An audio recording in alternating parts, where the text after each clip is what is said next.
Halo,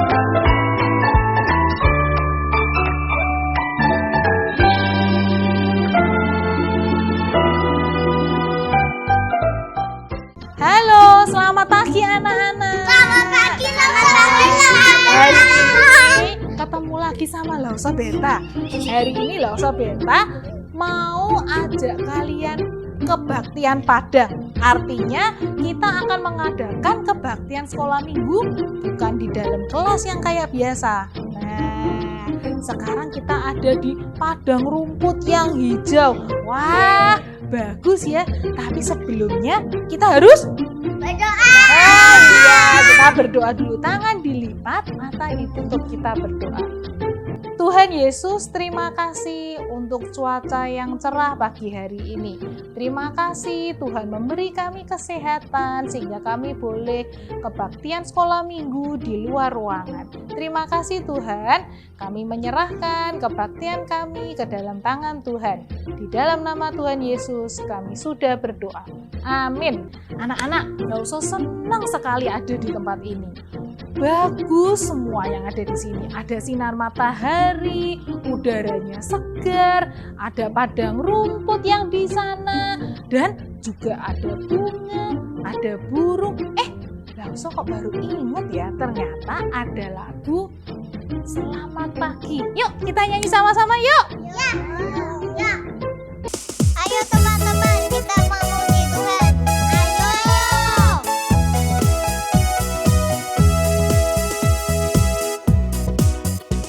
Selamat pagi Tuhan, tak lupa terima kasih. Tuhan telah pelihara kami setiap hari. Matahari bersinar, burung-burung bernyanyi, bertambah-tambah cintanya.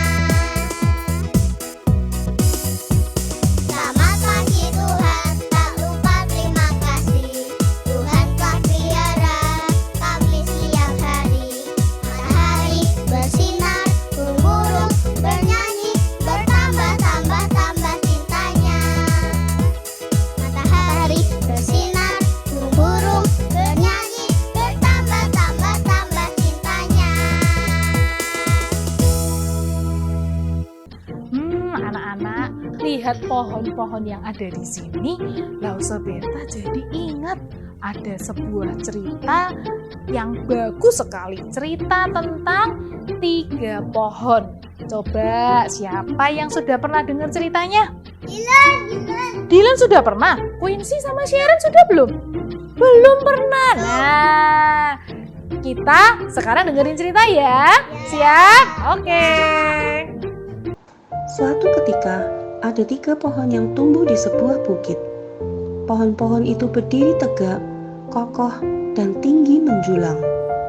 Ketiganya mempunyai sebuah impian untuk menjadi sesuatu yang penting. Pohon pertama ingin menjadi sebuah peti kayu yang indah, tempat seorang raja menyimpan hartanya yang paling berharga.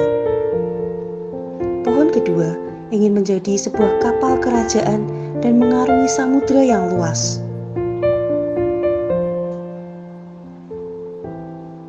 Pohon ketiga ingin tetap berada di puncak bukit itu dan menjadi pohon terbesar dan paling tinggi, sehingga setiap orang yang melihatnya menjulang akan menjadi kagum dan teringat akan Tuhan dan surga.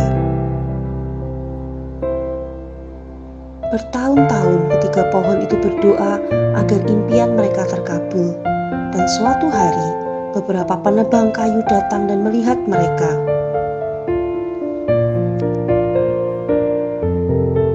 Mereka menebang pohon pertama yang merasa senang karena impiannya untuk menjadi peti harta seorang raja akan segera terwujud.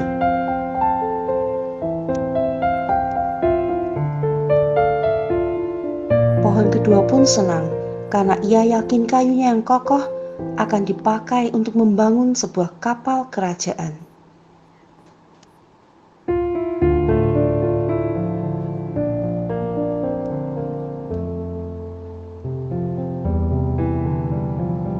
Tetapi pohon ketiga merasa sedih ketika ditebang karena impiannya untuk menjadi pohon yang tinggi menjulang di atas bukit tidak akan tercapai.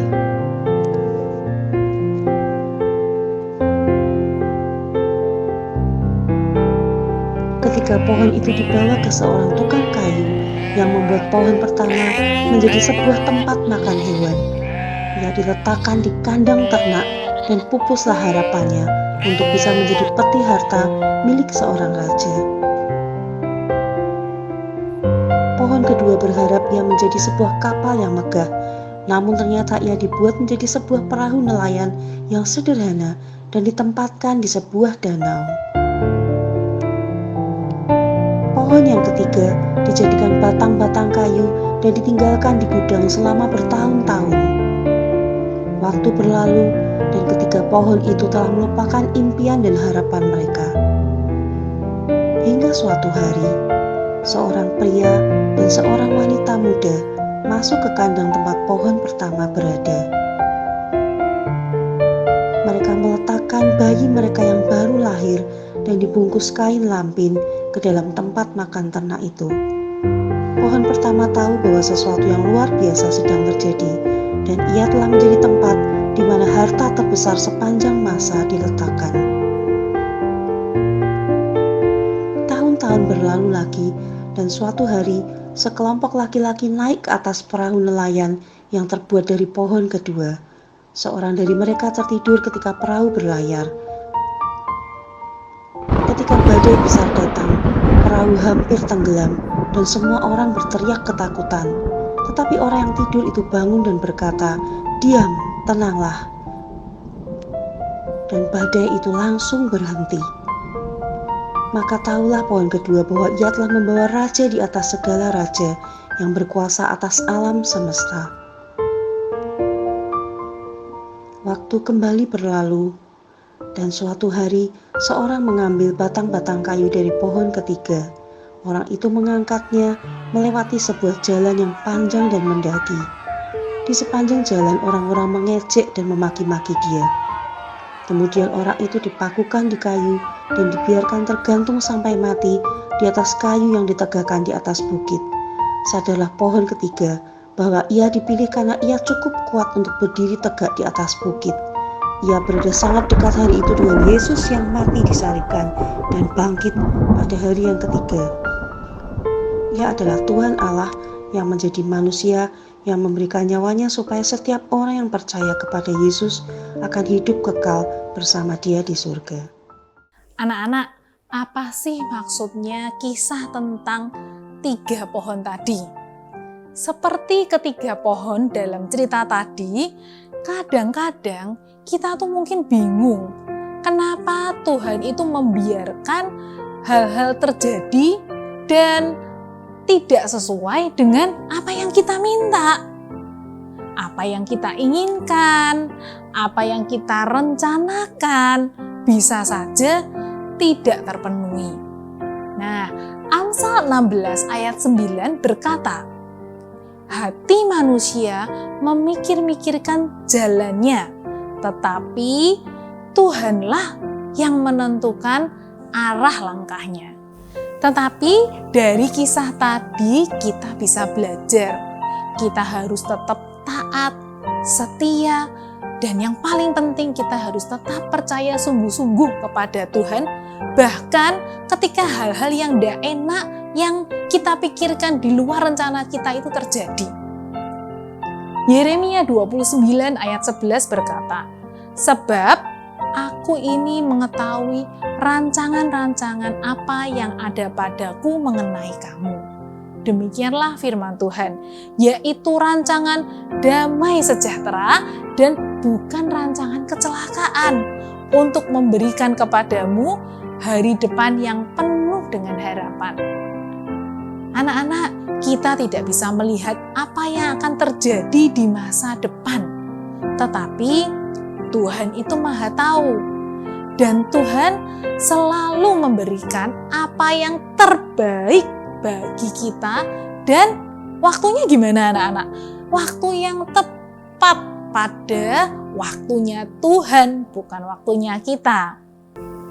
Setiap Natal kita mendengar kisah tentang dua orang yang mengalami hal-hal yang terjadi di luar rencana mereka. Nah, anak-anak tahu enggak kira-kira siapa ya dua orang itu? Wah, betul. Mereka adalah Maria dan Yusuf. Betul anak-anak. Yusuf dan Maria sudah membuat rencana anak-anak. Mereka mau menikah, terus mereka mau tinggal di kota Nazaret.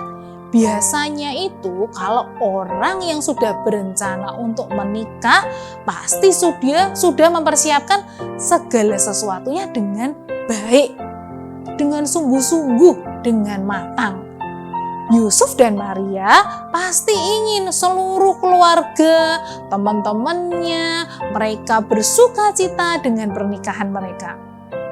Tetapi suatu hari ada sebuah kejutan yang terjadi. Yuk kita lihat sama-sama dari Lukas pasal 1 ayat 26 sampai ayat yang ke-33. Apa yang terjadi di sana?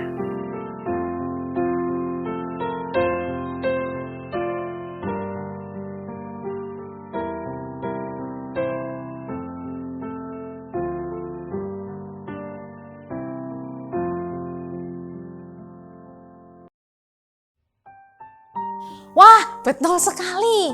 Seorang malaikat datang kepada Maria dan membawa berita kabar yang mengagetkan.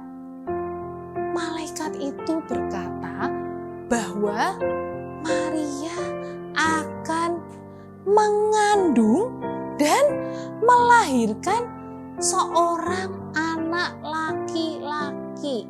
Padahal anak-anak kan tahu, kita tahu bahwa Maria itu belum menikah.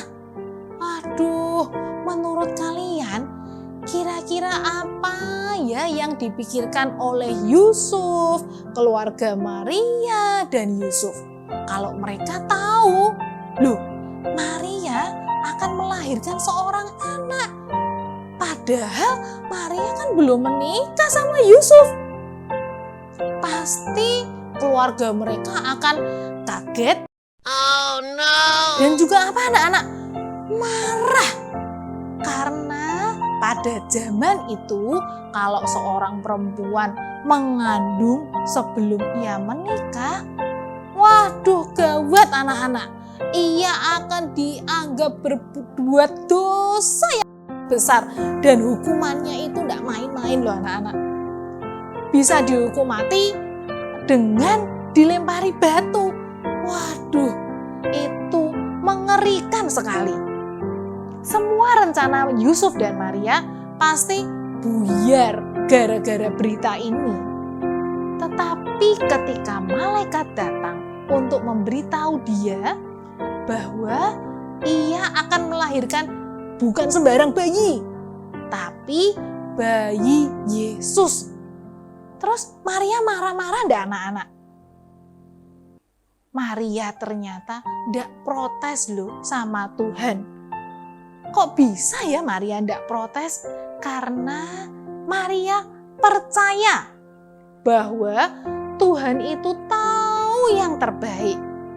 Lah kalau Yusuf, Yusufnya gimana? Sama, Yusuf juga enggak marah-marah ketika tahu bahwa Maria mengandung.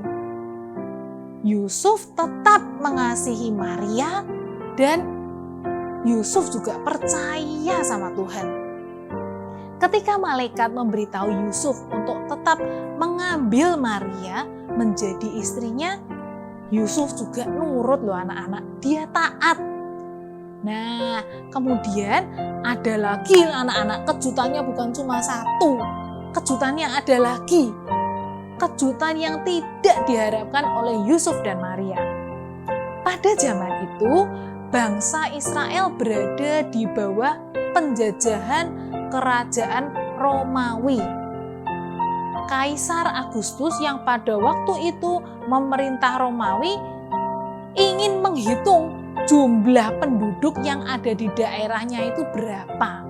Jadi Maria sama Yusuf meninggalkan kota Nazaret. Dan mereka naik mobil? Bukan, mereka tidak naik mobil. Mereka itu berjalan ke Bethlehem, kota di mana Yusuf berasal. Di Bethlehem, kemudian Maria melahirkan dan mendapati tidak ada tempat bagi dia untuk meletakkan bayinya.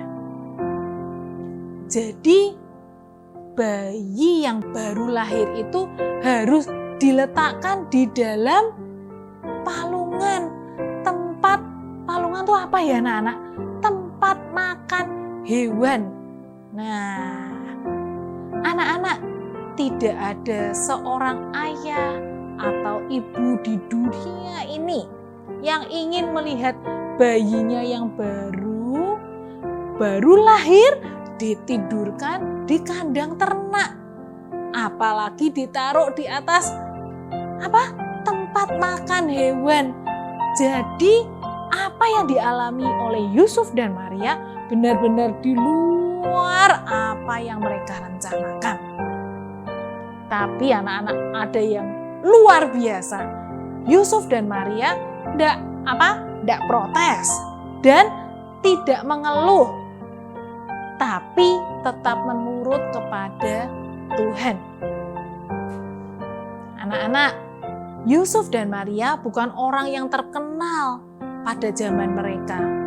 Mereka cuma dua orang biasa yang sederhana. Tetapi Tuhan memakai mereka dengan cara yang luar biasa. Dan mereka mau terlibat dalam rencana Tuhan menghadirkan juru selamat ke dalam dunia. Hari ini kita pun dapat menjadi bagian dari rencana Tuhan. Kalau kita mau betul-betul percaya kepadanya dan kita taat melakukan perintah-perintah Tuhan. Seperti Yusuf dan Maria, ketika hal-hal terjadi di luar apa yang kita harapkan dan yang kita rencanakan, kita belajar percaya bahwa Tuhan merencanakan apa yang terbaik dan Tuhan selalu menyertai kita. Kalau kita betul-betul percaya kepada Tuhan, pasti kita bisa taat dengan hati yang tulus dan penuh dengan sukacita. Tidak mengeluh, tidak protes, dan tidak ngomel. Anak-anak, tadi kita sudah belajar bahwa kita harus percaya dan taat pada pimpinan Tuhan. Bahkan ketika hal-hal terjadi di luar rencana kita. Kalau begitu, apakah artinya kita lebih baik tidak usah buat rencana ya Lause? Apakah artinya kita tidak usah punya harapan yang macam-macam? Supaya nanti kalau kita sudah punya harapan, kita malah jadi kecewa kalau harapan itu tidak terjadi. Bukan gitu loh anak-anak. Kita boleh membuat rencana dan mempunyai keinginan. Tapi waktu kita membuat rencana dan keinginan, kita harus tanya sungguh-sungguh di dalam doa kita. Apakah ini yang Tuhan inginkan untuk kita lakukan? Kita harus belajar menyerahkan segala keinginan, rencana, bahkan cita-cita kita kepada Tuhan.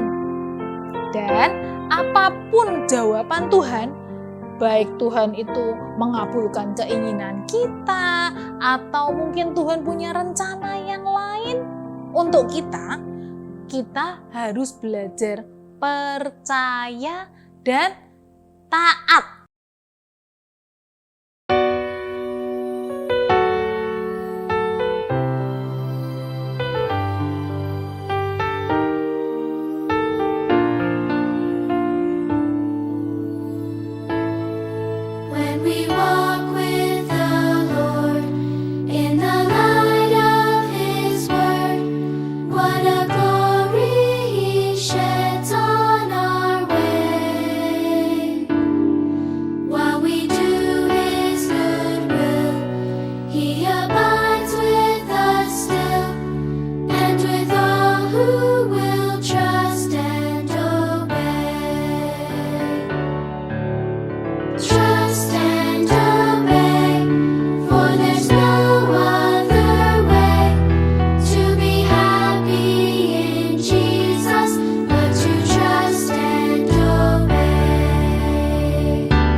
He says we will do, where He says we will go.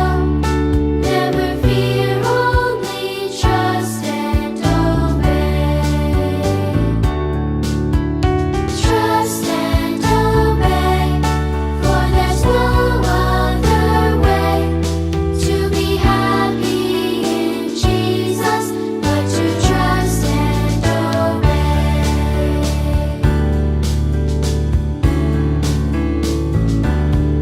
When we walk with the Lord in the light of His word, what a glory He sheds on our way. While we do His good will, He abides with us still, and with all who will trust and obey. Trust and obey, for there's no other way to be happy in Jesus but to trust and obey.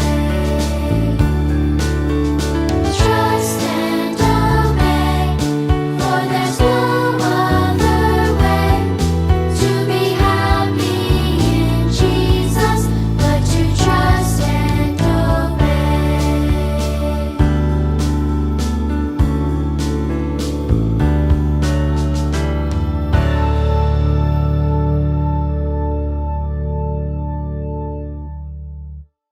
Kita belajar bersikap seperti Maria yang berkata dalam Lukas pasal 1 ayat 38. Sesungguhnya aku ini adalah hamba Tuhan. Jadilah padaku menurut perkataanmu. Yuk anak-anak, ini jadi ayat hafalannya kita loh. Dan belajar untuk melakukannya seperti Maria dan Yusuf. Yuk sekali lagi anak-anak, dari Lukas pasal 1 ayat 38. Sesungguhnya aku ini adalah hamba Tuhan. Jadilah padaku menurut perkataanmu itu. Anak-anak, minggu ini kita akan membuat aktivitas menghias masker. Yuk! Kalian boleh menggunakan masker apa aja dan menggunakan hiasan apa saja untuk membuat masker kalian menjadi unik dan bertema Natal. Misalnya seperti ini.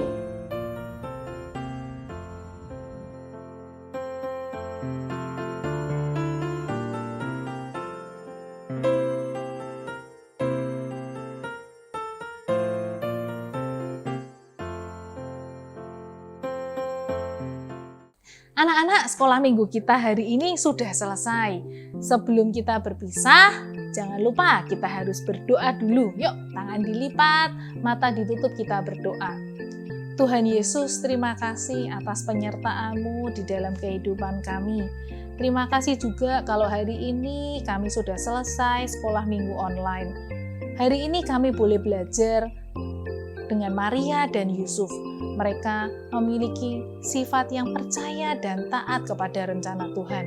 Ajarkan kami Tuhan untuk mengerti, untuk taat dan melakukan apa yang menjadi bagian kami. Dan ajarkan kami juga untuk menyerahkan semua harapan kami, keinginan kami ke dalam tangan Tuhan. Sebentar lagi kami akan berpisah. Tuhan pimpin, Tuhan sertai setiap langkah hidup kami. Di dalam nama Tuhan Yesus, kami sudah berdoa. Amin.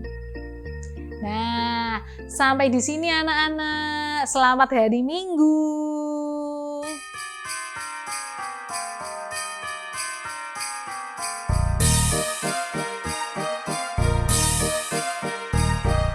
Lonceng berbunyi, Kristus telah lahir. Bersama-sama kita sambutlah. Mari bersama kita bersuka, karena hari Natal ini telah tiba.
Persembahan hari ini diambil dari 2 Korintus 9 ayat 7 yang berbunyi, hendaklah masing-masing memberikan menurut kerelaan hatinya, jangan dengan sedih hati atau karena paksaan, sebab Allah mengasihi orang yang memberi dengan sukacita.